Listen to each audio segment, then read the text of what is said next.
مجھے اپنے ارد گرد کچھ محسوس ہو رہا ہے۔ کیا میں ابھی اتنا ہی بول پائی کہ پیچھے سے کسی خاتون رشتہ دار نے مجھے پکار لیا اور ہماری ساری بات ادھوری رہ گئی۔ وہ بھی کمرے میں بیٹھی پارلر والی کے ہاتھوں تیار ہونے لگی۔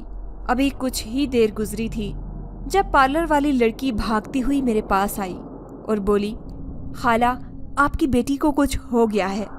میں کمرے کی طرف بھاگی، پھر سامنے کیا دیکھتی ہوں کہ ساجدہ کرسی پر ایک طرف لڑک کر پڑی ہوئی ہے، اس کے منہ سے جھاگ نکل رہی ہے۔ میں جلدی سے آگے بڑھی، اس کی سانسیں ابھی تک چل رہی تھی۔ پارلر والی لڑکی کے شور مچانے کی وجہ سے جتنے مہمان تھے وہ سب اس کمرے میں جمع ہو گئے۔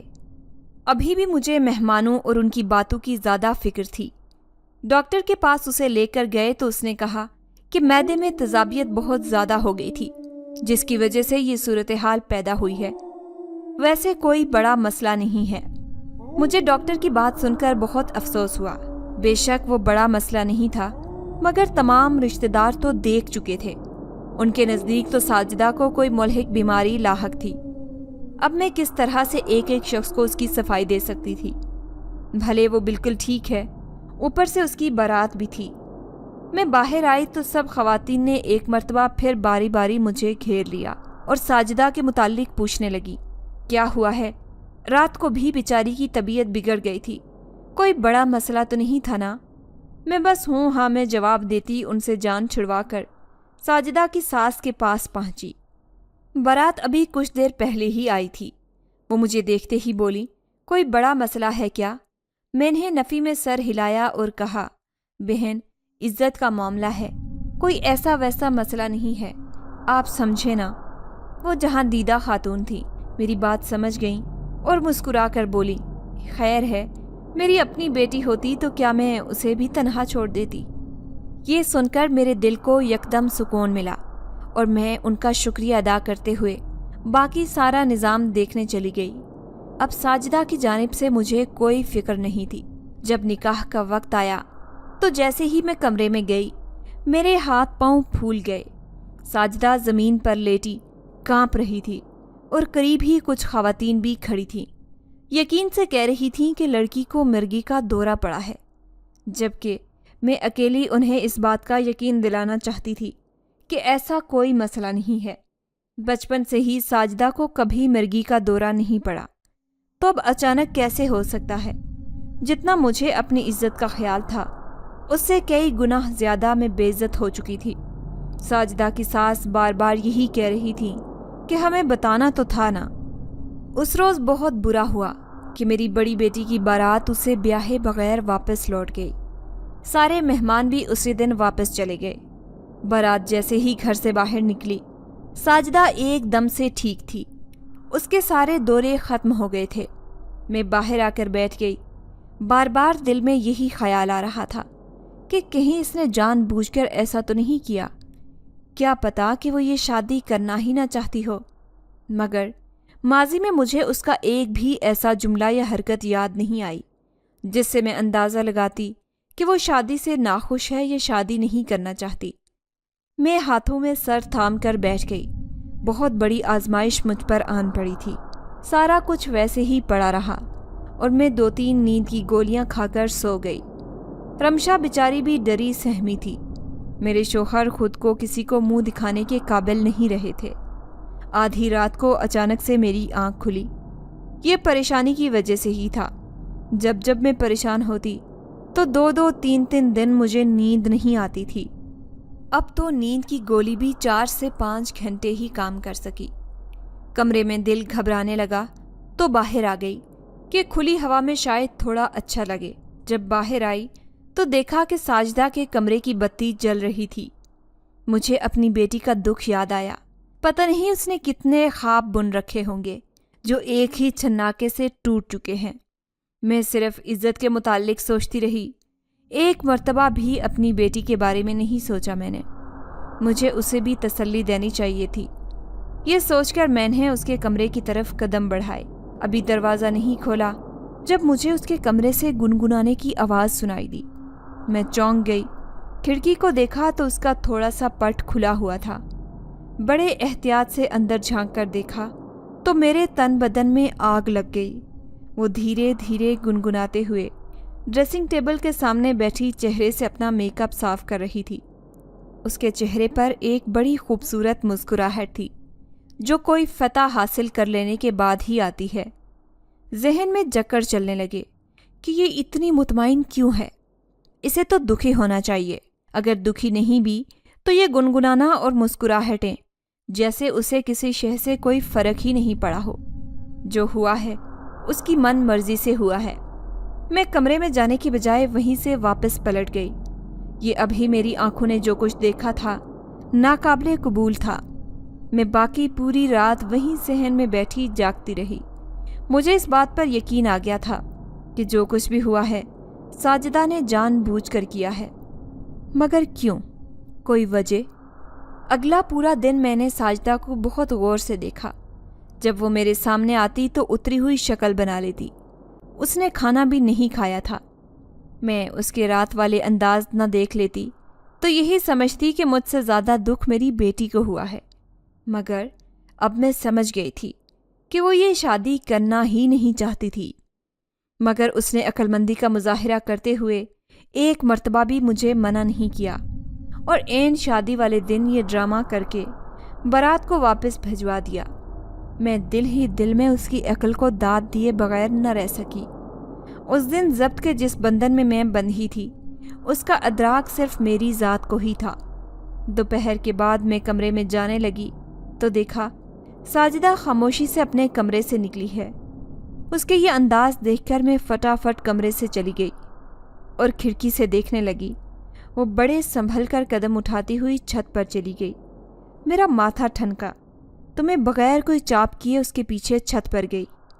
وہاں جا کر جو منظر دیکھا میرے اوسان خطا ہو گئے۔ ہمارے پڑوسیوں کی چھت پر ان کا لڑکا اور ساجدہ آمنے سامنے کھڑے ہنس رہے تھے۔ میں 2-4 سیڑھیاں نیچے اتر کر ان کی باتیں سننے لگی جب اس لڑکے کی آواز میرے کانوں میں پڑی کہ ساجدہ، مجھے تو یقین نہیں آ رہا تھا تمہارے ارادے پر۔ مجھے لگتا تھا کہ اس لڑکے سے شادی کر لوگی، مگر یار تم نے تو حیران ہی کر دیا، بالکل گیم بدل دی۔ اب وہ رشتہ تو کیا کوئی رشتہ بھی تمہارے لیے نہیں آئے گا، کیونکہ سب کو پتہ چل گیا ہے کہ تم بیمار ہو، تو آنکھوں دیکھی مکھی کون نگلتا ہے؟ باقی پیچھے بچا میں، تو بس میں جلد ہی تمہارے گھر رشتہ لاؤں گا۔